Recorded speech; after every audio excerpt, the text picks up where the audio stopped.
Kamusta Aries? Welcome to Like a Tarot. Alamin natin ang mensahe na gustong ipaalam sa iyo ng mga cards. Paalala para sa mga bagong viewers na ang reading na ito ay timeless reading, general reading at guide po lamang kaya hindi po magre-resonate sa lahat.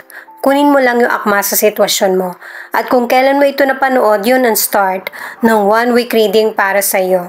Ikaw na bahala magpalit kung si person mo ito o ikaw. Magbabanggit din ako ng zodiac sign na ipapakita ng card.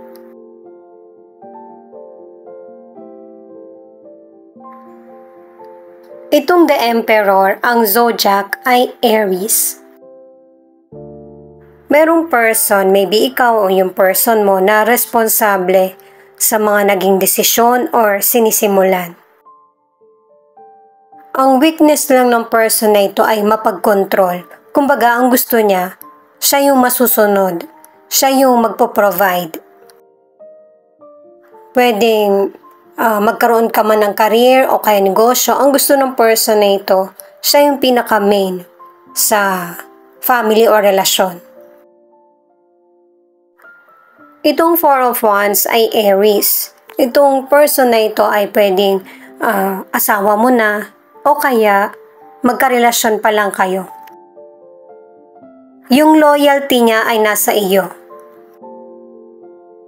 At saka sa career, nakadalawang cards na pwedeng ikaw yung boss o kaya yung trabaho mo ay stable. Sa mga nagnenegosyo naman, yung negosyo mo ay mapapalago mo. Kakailanganin mo ng katuwang, lalo na kung nakikita mong busy ka na sa negosyo. Ang dapat mo kasing i-priority yung person mo o kaya yung family nyo. Very positive yung mga cards mo para sa career at saka negosyo. May teamwork at magtatagumpay pa. Queen of Wands, Aries. Lahat ng pangangailangan mo sa buhay ay naibibigay ng person mo. At saka, nagtatanong ka din kung bakit late siya umuwi or bakit lagi siyang busy, ano yung mga naging schedule niya ngayon or ginawa. At isa ito sa katangian na nagugustuhan ng person mo sa'yo bukod sa pag-aasikaso mo sa kanya. Para sa mga single, ang advice ng cards ay huwag mong hintayin na yung person ang lalapit sa iyo. At sa totoo lang, malapit na yung person na nagugustuhan mo. Pwedeng kapitbahay mo lang, katrabaho, or kaibigan na ng kaibigan mo. Maging kalma habang kaharap yung person para hindi siya mawirduhan sa'yo or lumayo.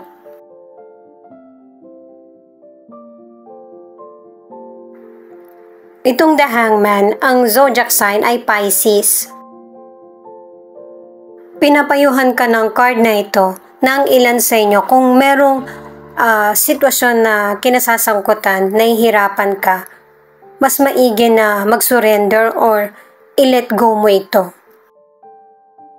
Ang pinapahiwatig ay yung para malihis ka sa mga negatibo, hindi ka masyadong ma-focus doon. Para hindi mo maramdaman na may delay o kaya yung restricted yung buhay mo. Kinakailangan na mag-pause sa situation. Choice mo man ito or hindi. The Strength, ang zodiac sign ay Leo. Na ang ibig sabihin ay lakasan mo yung loob mo sa sitwasyon. Kasi meron ka namang sariling desisyon. Gawin mo ito para hindi mo maramdaman na malungkot yung buhay mo. Kasi ang ilan sa inyo, nasusunod yung person mo lang. Kailangan meron ka rin naiisip na para sa iyo. Kailangan kasi maging busy ka rin. May pagkaabalahan para hindi ka ma-focus sa negative or makaisip ng mga hindi makakabuti sa relasyon. Sa person mo man or sa kapwa. Sa financial, medyo mabagal yung dating or pasok ng financial sa iyo pero kailangan mong maging creative at maging patient. Itong Ace of Cups, ang zodiac sign ay Cancer. Kaya sinasabing maging patient kasi nakadalawang cards ka na meron kang bagong sisimulan. Ito yung pinaka-inaasahan mo na magbibigay ng tagumpay sa iyo. Huwag kang mahiya na simulan kung ano yung gusto mong improvement sa financial. Kasi merong bright future yung idea mo sa financial, sa negosyo o kaya sa career mo. At saka hindi mo kailangan mag-alala kasi guided ka ng namayapang loved ones or spirit guide. Para sa mga single, nakadalawang cards ka na maging confident ka sa sarili mo at i-enjoy yung time na makasama yung person. Ito kasi yung isa sa paraan para ma-meet mo yung the one or yung soulmate mo. Sa mga nasa relationship naman, ang ilan sa inyo kung di ka masaya or may gusto kang i-clarify, yung maliit na bagay napaka-importante niyan para hindi na lumaki, sabihin, para yung relasyon nyo ay manatiling matatag at nagpapatuloy. Itong Knight of Wands, ang zodiac sign ay Leo. Merong person na darating sa buhay mo, pwedeng katrabaho mo to, kapamilya, or person na nagkakagusto sa iyo or person mo. Ito yung magpoprotekta sa iyo dahil sa mahalaga ka sa kanya. Kasi may mga challenges na darating sa iyo, nakakailanganin mo ng tulong ng iba. Itong The Fool ay Aquarius. Na nakadalawang cards ka na para sa fresh start. Ito yung pinapahiwatig ng universe sa iyo na para makamit mo yung mga plano mo or pinapangarap. At saka huwag mong isipin na mabagal yung nangyayaring sitwasyon sa buhay mo kasi nakatadhana ito at saka yung in order. May mga milagrong makakatulong para mapalapit ka sa magandang kapalaran. I-grab mo na yung magandang pagkakataon na darating sa iyo. Sa kalusugan, active ka at saka energetic. Meron ding good news para sa ilan sa kalusugan. Pero wag mong abusuhin yung healthy mo na pangangatawan para hindi magpabago-bago yung kondisyon ng kalusugan mo. Itong Eight of Pentacles ay Virgo, nang ibig sabihin ay nakakamit mo na isa-isa yung mga pinaplano mo or pangarap sa buhay. Magkakaroon ng financial stability sa career at saka sa negosyo, yung kalusugan mo. Mapapanatili mong healthy at saka ang ilan sa inyo, sa umpisa pa lang naman pinapakita na yung kasipagan kahit dito. Kaya yung mga pinaghirapan mo ay merong mga magandang bunga. Tagumpay na ito guys, yung cards na yan.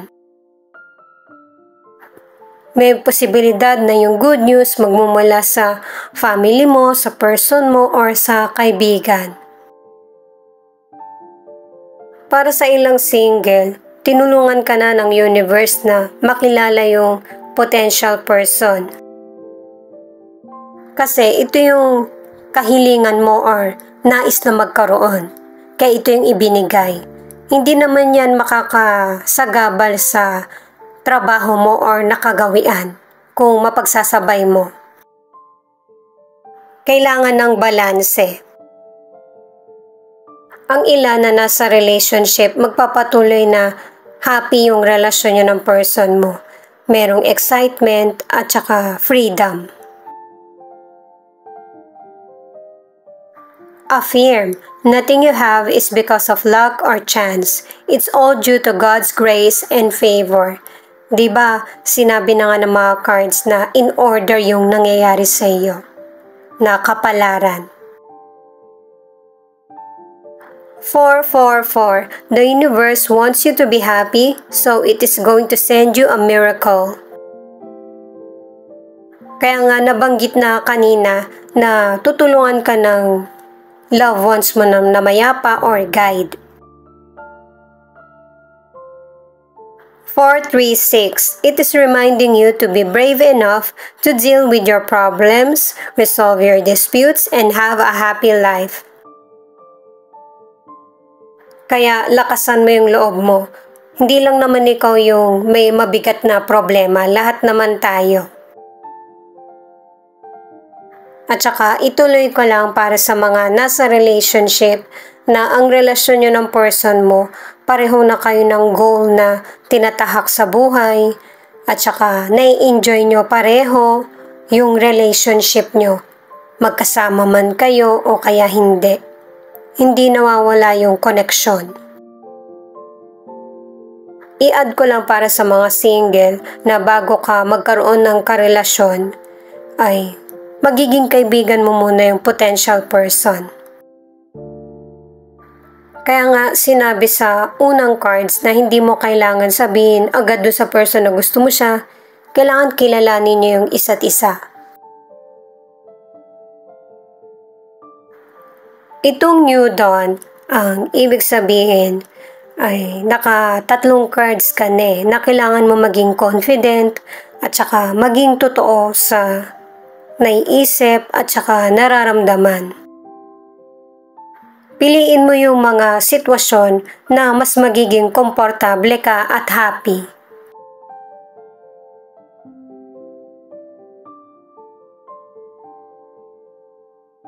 Itong card na Cycle of Life, pinapaunawa sa iyo na parte ng buhay natin yung ending. Naka-4 na cards ka na para sa new beginning or fresh start. Minsan talaga kailangan nating mamili para matugunan yung kailangan natin na changes at saka desisyon. Sa umpisa painful talaga ito.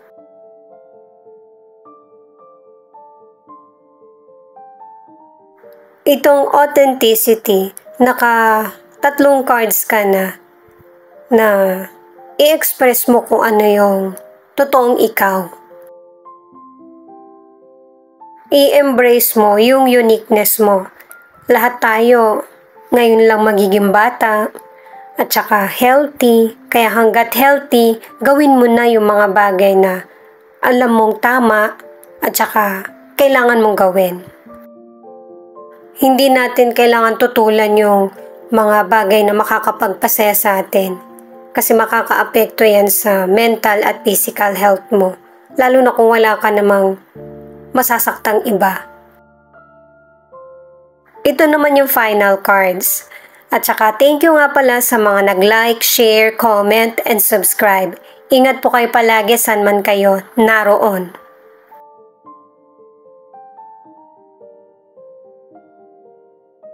Nakabaliktad yung card kaya hindi ko babanggitin yung zodiac. Itong Knight of Cups, pinapakita na magiging busy ka sa present at future. Pero sandali lang naman yung magsimba ka or makipag-connect ka kay God na para mas mapatatag yung paniniwala or magpatuloy yung connection mo sa Kanya. Itong 8 of Wands ang nagsasabi na may kakarapin kang delay, yung mga goal na gusto mong mangyari. Kumaga hindi ito agad-agad na magkakaroon ng pagbabago, pero magandang resulta pa rin ang kalalabasan sa mga plano mo at goals. Kahit na magkasunod-sunod pa yung darating na hadlang sa iyo. Itong The Chariot, na ang zodiac sign ay Cancer ang nagsasabi na ipagpatuloy mo kung ano yung goal na gusto mong makamit sa buhay kasi ma-achieve mo ito. Magkakaroon ka ng recognition, maging focus ka sa goals na gusto mong makamit at wag basta mag-give up kasi magiging successful yung mga pinaplano mo.